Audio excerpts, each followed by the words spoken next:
Welcome to WhiskyCast, cask strength conversation featuring news and interviews from the world of whiskey. I'm Mark Gillespie, and this is episode number 954 for June 5th, 2022. Coming up in a few minutes. So you see the crumb structure in the soil there. You see how loose it is and how much the air can get in around it, and but yet it's sort of held together, so that it's healthy for the soil microbes, and the colour of it is really good as well, and the moisture retention is good through it. So that's all what I'm aiming for, really. This week we'll meet one of the Irish farmers growing barley specifically for use at Waterford Distillery, but Trevor Harris is not your typical barley farmer. He manages his farm using biodynamic techniques geared to the lunar calendar. The explanation is coming up later on WhiskyCast In-Depth. I'll also have the What I'm Tasting This Week department, your voice, behind the label, and much more. The news is next on this week's WhiskyCast. Gabriel Cardarella from Dewars back to tell you about an exciting new offering. Father's Day's just around the corner, and if your dad likes whiskey, there's a good chance he likes golf. Here's what's exciting. Dewars is the official Scotch whiskey of the U.S. Open, and our custom bottle program is back for another year. So head on over to Dewars.com to make Dad the perfect Father's Day gift. And now, a message from Robin Redbreast. A pair of socks, a book, some suspect ties, a compact toolkit. Oh, another book. And a shaving kit. Actually, I could do with that. But anyway, sometimes you've got to take things into your own hands. Go on, treat yourself. Happy Father's Day from Redbreast, proud sponsor of WhiskyCast. Let's get started with the week's news. It's brought to you by the Dalmore. While we are still waiting for the U.S. Treasury Department's Tax and Trade Bureau to release its proposed definition for American single malt whiskey, the TTB is taking another bite of the apple with a proposal first floated a couple of years ago. That plan would remove the current list of legal bottle sizes for whiskeys and other distilled spirits and replace it with just a minimum and maximum size limit. The TTB wanted to do that several years ago, but dropped it under opposition from within the industry over what critics said would be consumer confusion. Agency officials say the fact that bottle sizes have to be listed on the front label should eliminate any confusion for consumers. One of the benefits for consumers would be a return to legal 500 ml bottles, which have been illegal in the U.S. since 1989. The public comment period on the proposal runs through the end of July. Meanwhile, TTB officials hope to have that proposed American single malt definition out for public comment soon. We may get some additional guidance on that front this week when TTB officials speak at the Distilled Spirits Council's annual conference in New Orleans. Meanwhile, industry leaders toasted the official end Wednesday of the UK's tariffs on American whiskey imports. Those tariffs were imposed in 2018 following the U.S. move to impose tariffs on imports of steel and aluminum from the UK and other key trading partners. It helped lead to the U.S. decision to target single malt Scotch whiskies in a different dispute over aircraft subsidies. The trade war cost distillers on both sides of the Atlantic millions of dollars in lost sales and raised prices for consumers in the U.S., the U.K., and throughout Europe. Just wanted to pass along our congratulations to Ian and Michael Urquhart of Gordon and MacPhail. Both brothers still serve as directors of the family-owned company, though Ian is best known as chairman of the textile firm Johnston's of Elgin. They were both honored for their services to the Scotch whiskey industry in the Queen's Platinum Jubilee Honors List this week. Both received the title of Commander of the Order of the British Empire, or CBE. In addition, former Scotch Whisky Association CEO Karen Betts was named an Officer of the Order of the British Empire, or OBE, for her services to international trade. She left the SWA at the end of last year to become the CEO of the Food and Drink Federation. Meanwhile, Gordon & MacPhail has released a special private collection bottling of 1952 Glen Grant to celebrate the Platinum Jubilee. It spent 70 years in a first-fill ex-sherry cask and was bottled this year on February 6th, which is the date that Queen Elizabeth ascended to the throne. The price tag is £20,000 a bottle. Gordon & MacPhail will be donating part of the proceeds to the Scottish charity Trees for Life to support the Queen's Green Canopy initiative. In Australia, Lark Distilling has completed its acquisition of the former Shane Estate Distillery and its historic farmstead. It's now been rebranded as the Lark Distillery Pontville and remains the only Tasmanian distillery with its own on-site cooperage. The distillery remains open for tours and now offers guests a chance to blend their own bottle of Lark whiskey. A couple of quick updates now. We had Company Distilling's Jeff Arnett on the Happy Hour Live webcast earlier this spring. They've now announced that the new distillery being built in Townsend, Tennessee, will have its official grand opening next month, with 3 days of events July 8th through the 10th. Also, Heaven Hill plans a groundbreaking ceremony Monday for its new $135 million distillery in Bardstown, Kentucky. Governor Andy Beshear will be on hand for the ceremony, and will learn the name for the new distillery. My betting favorite, Heaven Hill Distillery. You can keep up with the latest whiskey news all week long at whiskycast.com and on our social media feeds. The news is brought to you by the Dalmore. Hello, Richard Patterson here, Master Distiller, Master Blender for the Dalmore.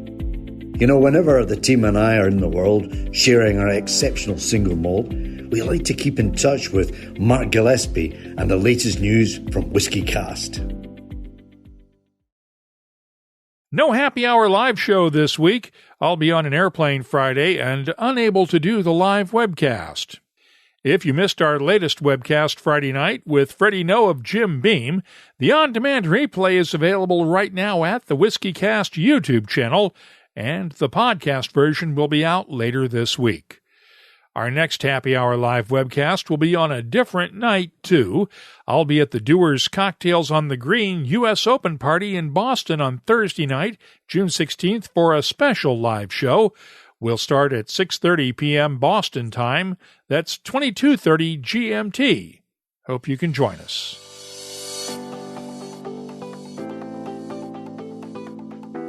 Time now for the WhiskyCast calendar of events, brought to you by Catoctin Creek Distilling. Whiskey Live Dublin is this coming weekend on Friday and Saturday. The Kentucky Bourbon Festival's inaugural Bourbon Capital Barbecue Challenge and Distillery Invitational is on Saturday and Sunday in Bardstown, Kentucky. The Indy Spirits Expo is June 13th in New York City, and the Black Bourbon Society kicks off its Summer Open Door Tour the weekend of June 16th through the 18th in Oakland, California. Whiskey Live Brisbane is on the 17th and 18th in Brisbane, Australia, and the Edinburgh Whiskey Festival is on the 19th in Edinburgh, Scotland. If you're responsible for organizing a whiskey event anywhere in the world, let us know about it, and we'll add it to the searchable calendar at whiskycast.com. It's brought to you by Catoctin Creek Distilling, makers of the Virginia Rye Whiskey. You'll find their Roundstone Rye at fine whiskey shops in 26 U.S. states, 3 continents, and online. Visit the new buyvirginiarye.com site for more details, and please drink responsibly. And now, a message from Robin Redbreast. Small batch. How would you describe it? It's like an Irishman's understanding of baseball. Extremely limited. Proud sponsor of WhiskyCast. Redbreast. Pass it on. WhiskyCast In-Depth is brought to you by Mortlock and the Classic Malts lineup. Whiskey starts with the grain, and this week we're going to meet one of the farmers who grows barley for Ireland's Waterford Distillery. Trevor Harris manages his farm using biodynamic methods. Think of it, and I'm thinking of an oxymoron here, as organic farming on steroids. He uses naturally based soil supplements instead of chemical fertilizers and pesticides, and manages his farm by the lunar calendar. I had the chance to visit his farm during a press trip organized by Waterford last month.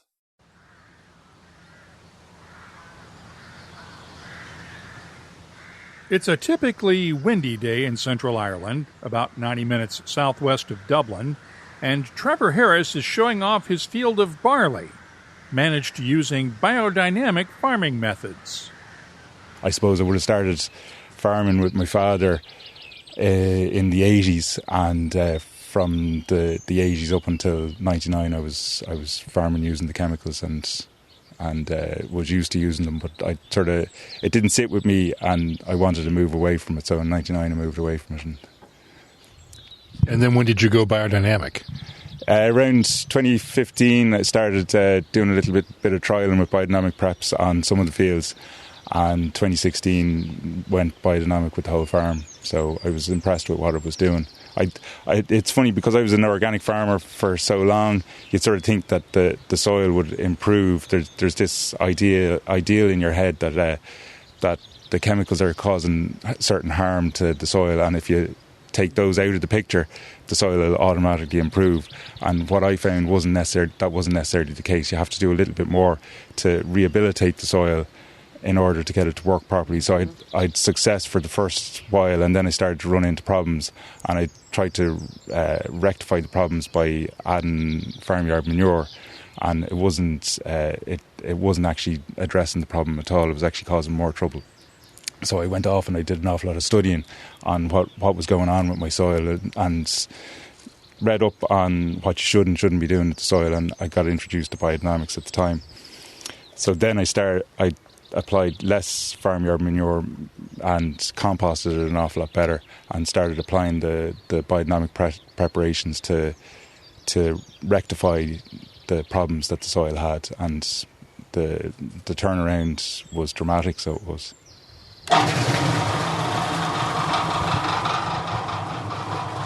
Biodynamic farmers have a choice of 8 different preparations they can use in their fields. The most common ones Trevor Harris uses are known as 500 and 501. 500 is a carefully blended mix of manure and water, while 501 uses silica, finely ground quartz crystals. Each prep is packaged into cow's horns and buried around the field, with about 20 horns covering all of Harris's 140 acres of farmland. The preps can also be sprayed on the field as well, timed to the lunar calendar. There are good days and bad days to plant, fertilize, and even harvest the crop.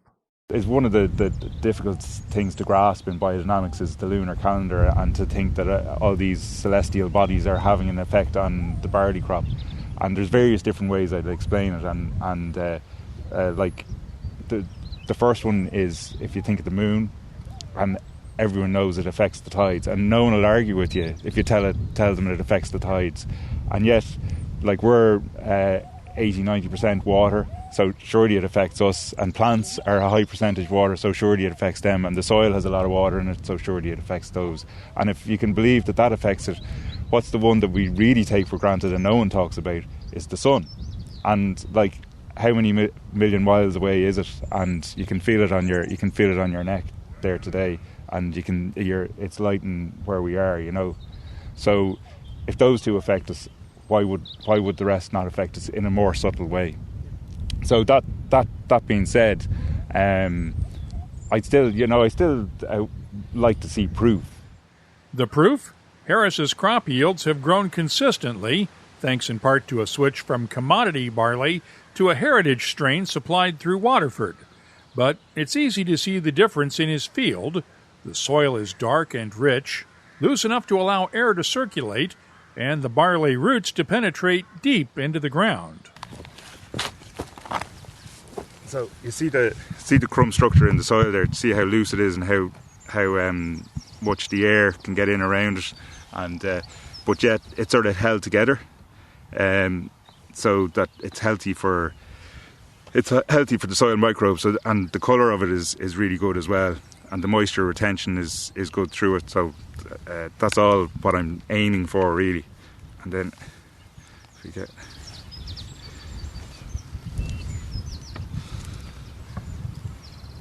I've probably broken some of the roots off the tip, but what I'm sort of looking for there is that the roots are about the same length as the plant. So if we take that, they're not quite, but they've certainly gone well past the 2 inches that a conventional variety would go. Like a conventional variety would more spread the roots out, whereas these ones are going down deeper. And we've got, if you look there, you can see how the soil is adhering to the roots as well. So that's a good sign that you've got a good soil microbiome going on in the root zone. There's the adhesion of the soil on the root is showing you that the root is exudating sugars to feed the microbes around it. So it shows that there's a good symbiotic relationship going on within the root zone, which is great, because obviously in our situation we want the microbes to feed the plant. Yeah, so I'd be happy with that, in fairness. In fact, the roots are so supple that you can actually stretch and flex them without breaking.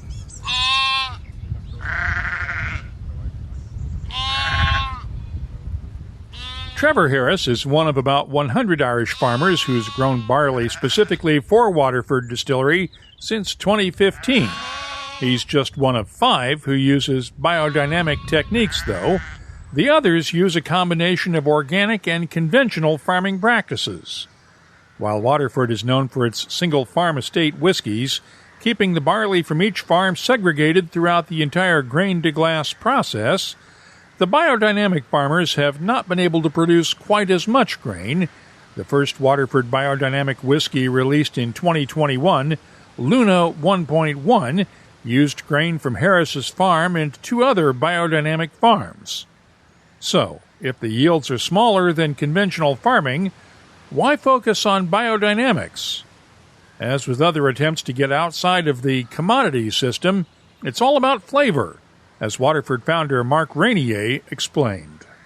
Waterford is about a quest to unearth the natural flavours of whiskey. That's the whole point of this, the natural flavours. We know there are this inordinate 2,000 flavour compounds in malted barley. I just want to see what they do. And that's why, it's all about the barley for us. That's why we're here in Ireland in the first place. And if you're looking to unearth the natural flavours, nothing is more natural than biodynamics. It's, uber, it's, the ultimate. The yields spirit yields are low. The field yields are low. The cost of the barley is, almost double conventional. So, it's not something you just, you have to want to do it. And I do. I think it's the most compelling thing possible. If you're going to go to the lengths of cultivating, for some people, it's a form, that fits in with their attitude to life. To others, it's regenerative agriculture, and we're all talking about that now. Regenerative agriculture, the fact that the soil needs to be a living thing, not an inert, chemically subdued environment, which it has become due to industrial, consolidated farming practices. So it's not an eco thing that I'm fussed about here. I'm not an eco loon. I'm after flavour, natural flavour, and this is the way to get the most natural flavour. Given the increased costs, can you do this profitably? Because that's the key thing to keeping a business going is making money off this. Yeah, well, of course. So we have to sell it more expensively. But the very interesting thing is, here we are talking today, and the Ukraine war is upon us. Ukraine is a huge exporter of cereals and supplier to a great many distilleries for barley. So it's going to be really interesting to see what happens in the future, about these barley supplies which can't get out from the Black Sea, ports. So that's going to be quite an interesting thing. So having Irish barley, we're very comfortable with that. But the difference now between conventional barley and biodynamic barley, the gap in pricing has closed. Because guess what? You don't use fertilizers, chemical fertilizers, insecticides or pesticides, which have all gone through the roof, because of the Russian, embargoes and stuff. So funnily enough, the price discrepancy has come right down. It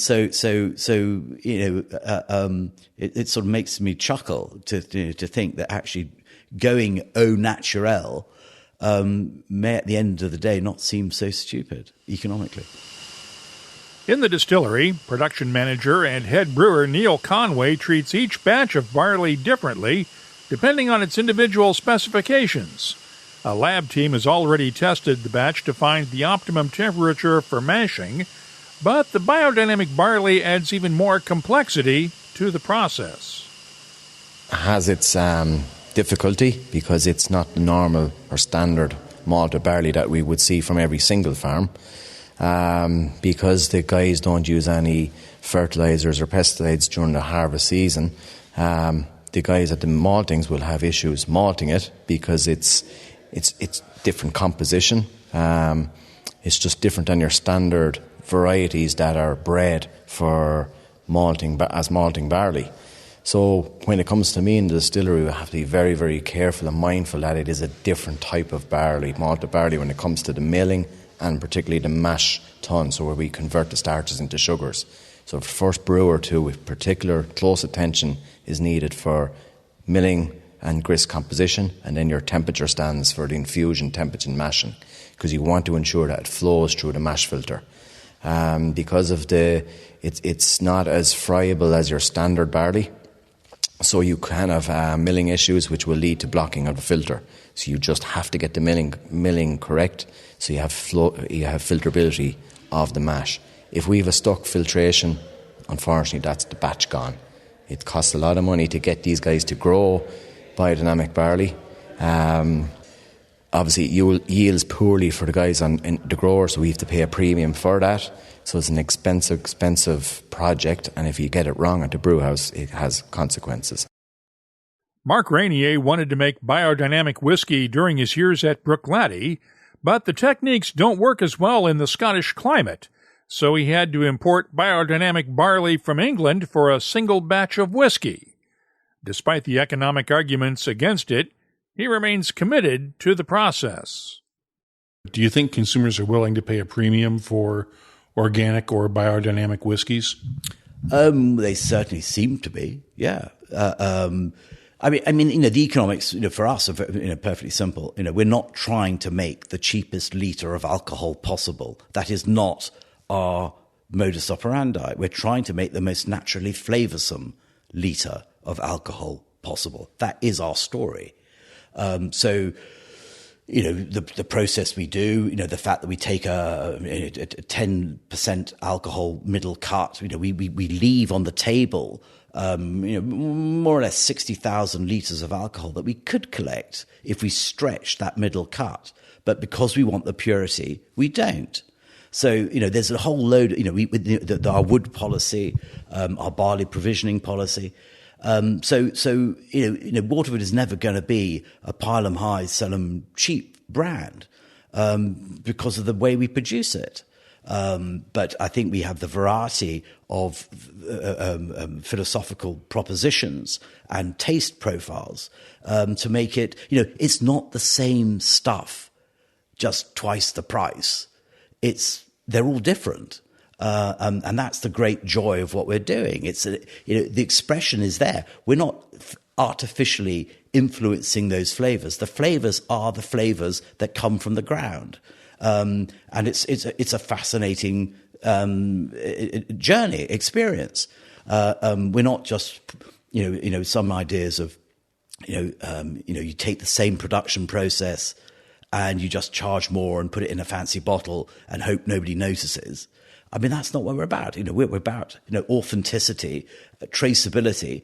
Our sort of motto is that, real provenance is terroir plus traceability plus transparency, in that, you need to have, an origin, you need to be able to prove it, and you need to be able to share that. And that's what we do. So, religiously we share that, so that, you don't have to listen or believe anything I say, because I wouldn't believe half what you hear in our industry. So therefore we have to prove it. And that's what the terroir code is about. On the back of every bottle, a terroir code. We're soon going to have a chip in the label that you touch with your phone, and it will take you to the terroir code page. 15 pages of supporting data. Some of it essential, some of it frivolous, some of it just jolly good fun. But it supports everything. So when I say that we ferment using, refrigerating our fermentations to extend them to a week, well, you can see exactly how many hours we do. So it's not just sort of made up. Everything is verifiable, and that's very important to me, because it's very hard to get to grips with the data and stuff that bandies around our industry. It's a bit like Chinese whispers. So no, I feel we owe it to our consumers that we can sustain and support everything that we say and we do, and I think that's very important. I shared my tasting notes for the Waterford Luna 1.1 last year. You'll find them in the tasting notes section at whiskycast.com. Full disclosure, I was on a media trip as the guest of Waterford Distillery, but full editorial control over this segment remains with WhiskyCast. That's WhiskyCast In-Depth. It's brought to you by Mortlach, whiskey's best-kept secret. Hidden away for decades in some of the world's most famous Scotch whiskies, comes a single malt inspired by an original for a fortunate few. Discover the entire Mortlach lineup at malts.com. The What I'm Tasting This Week department is brought to you by Sagamore Spirit. Let's start off with the second release of Waterford's Gaia Organic Single Malt. Gaia 2.1 is bottled at 50% ABV. The nose has a nice combination of maltiness and earthy character, with a bit of beefiness and hints of soft oak, chocolate, cocoa beans, and coconut. The taste has notes of dark fruits, toffee, baking spices, barley sugar, and a hint of chocolate. The finish is long with a good balance of lingering spices, dark fruits, and toffee. I'm scoring the Waterford Gaia Organic Irish Single Malt version 2.1 a 93.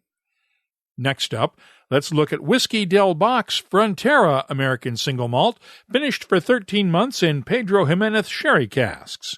It's bottled at 47.5% ABV. The nose has touches of figs, toffee, molasses cookies, peaches, apricots, and a hint of vanilla.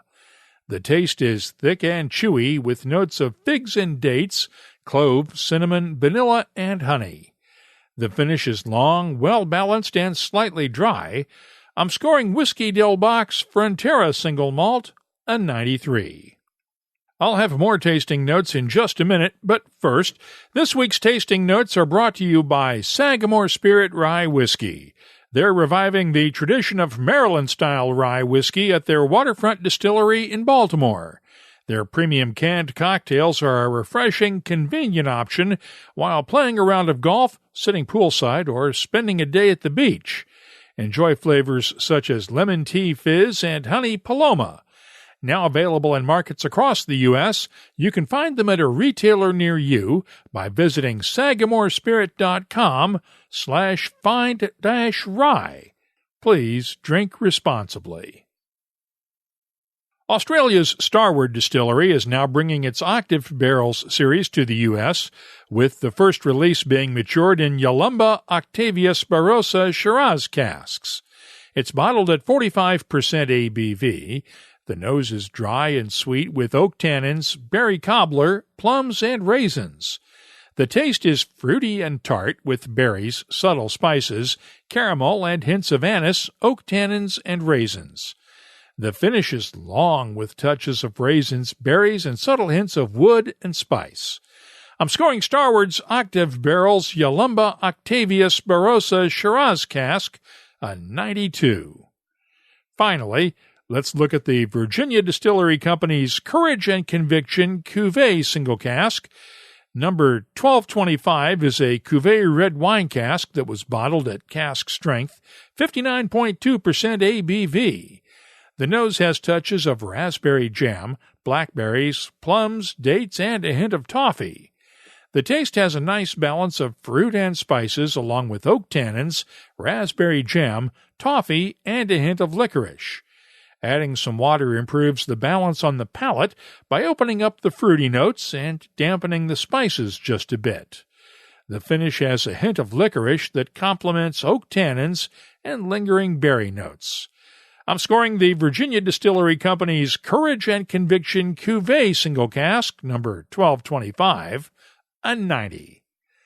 The What I'm Tasting This Week department is brought to you by Sagamore Spirit. I'll be adding these tasting notes to our searchable list of more than 3,300 different whiskeys from all over the world. Check it out this week at whiskycast.com.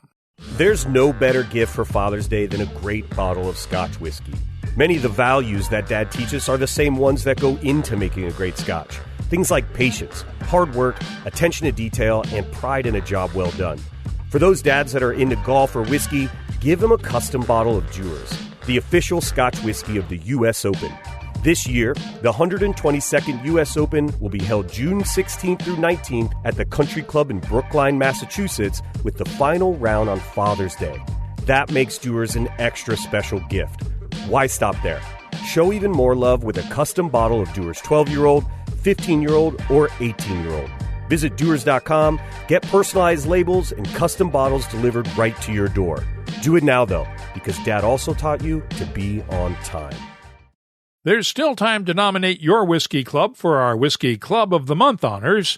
Each month we pick a whiskey club somewhere in the world, and the winning club gets 24 WhiskyCast Glencairn glasses to use at their club tastings.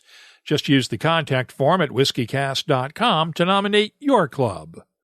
Let's open up the inbox now for Your Voice, presented by Scarabus Isla Single Malt Scotch Whiskey. Heard from Bobby Parnell in Texas via Twitter. I'm on a bit of a rye kick lately. Michter's and Heaven's Door have broken into my normal rotation. Also stumbled on a bottle of Michter's Toasted Barrel. What a treat. What would you consider to be the best rye? Well, I always have a hard time defining any whiskey as the best in any category, since what I like may be completely different than what you like. My advice to Bobby and to you is to just keep trying all of the different ryes or other whiskeys that you can and find the one you like the most. That's your best whiskey. Mike Simpson tweeted this comment on last week's interview with Brad Paisley. Just listened to the interview with Brad Paisley. Great interview. Thanks for this, Mark. Glad you liked it, Mike. And at Bunkeye H liked the social media photo of Tropos, the bespoke whiskey chair created by industrial designer Joe Doucette that we mentioned in last week's Behind the Label segment. Interesting form to serve a specific function. Is there a left-handed version of this? Well, nope. It's a one-of-a-kind chair with the shelf for resting a drink on the right side, not necessarily the correct side.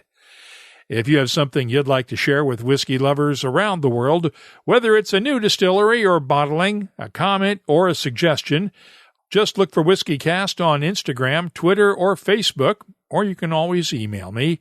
The address is comments@whiskycast.com. Your Voice is presented by Scarabus, the Isla single malt from Hunter Lang & Company that celebrates all of Isla's natural gifts in one bottle. Only those who seek shall find Scarabus. Start your search at hunterlang.com. Let's close out the show now with Behind the Label, our look at the history, science, and people who make whiskey unique. It's brought to you by Writer's Tears. Addition and subtraction have meaning in the whiskey world in terms of what the wood does to the whiskey during maturation. The wood adds some character to the spirit, For instance, all of the color in a whiskey does come from the wood, assuming there's no caramel coloring added in later. The interaction between spirit and wood also adds in compounds like tannins and lactones that give a whiskey its oaky or coconut-like flavors. Keep in mind, of course, alcohol is a solvent, and as it comes into contact with the wood, it helps break down the chemical bonds in the wood molecules, and those molecules combine with molecules in the spirit to form flavor compounds. On the other hand, the charcoal layer in charred barrels works a lot like the activated charcoal filter that you might use in a water filter. It removes or subtracts harsher chemical compounds like dimethyl sulfide and other sulfur-based compounds. When you combine that with all of the changes caused by oxidation as air moves in and out of the barrel through the wood, it's no surprise that we still have a lot of questions about maturation that science has yet to figure out. If there's something you'd like to see us look at on an upcoming episode, just use the contact form at whiskycast.com to get in touch with us. Behind the Label is brought to you by Writer's Tears. Writer's Tears Copper Pot, an 18th century style of premium Irish whiskey, blended from single pot still and single malt. Like yourself, it's one of life's treasured rarities, and what's rare is wonderful. Writer's Tears Copper Pot. That's all for this edition of WhiskyCast. You'll find links for the stories in this episode in our show notes at whiskycast.com. That's also where you'll find the latest whiskey news, my tasting notes, the calendar of events, our whiskey photo of the week, cocktail recipes, and a whole lot more, including a complete archive of all of our past episodes that goes all the way back to 2005. Get in touch with us on Twitter, Instagram, and Facebook at WhiskyCast. The email address is comments@whiskycast.com. And now, a message from Robin Redbreast. A thoughtful gift is hard work. What you need is a go-to multi-purpose gift for all occasions. A bottle of Redbreast can say, "Enjoy every minute, they grow up so fast." Oh. And equally nails, "Apologies for the back pain, I should have just hired a moving company." Proud sponsor of WhiskyCast, Redbreast. Pass it on. Dewar's is the official Scotch whiskey of the U.S. Open, which concludes on Father's Day. So give Dad a custom bottle of Dewar's 12, 15, or 18 year at Dewars.com. Then enjoy the tournament together. Until next time, friends, stay curious. WhiskyCast is a production of Cask Strength Media, copyright 2022, and comes to you from the charming, yet regrettably dry town of Haddonfield, New Jersey. I'm Mark Gillespie, reminding you that when you drink, please drink responsibly. Thanks for listening.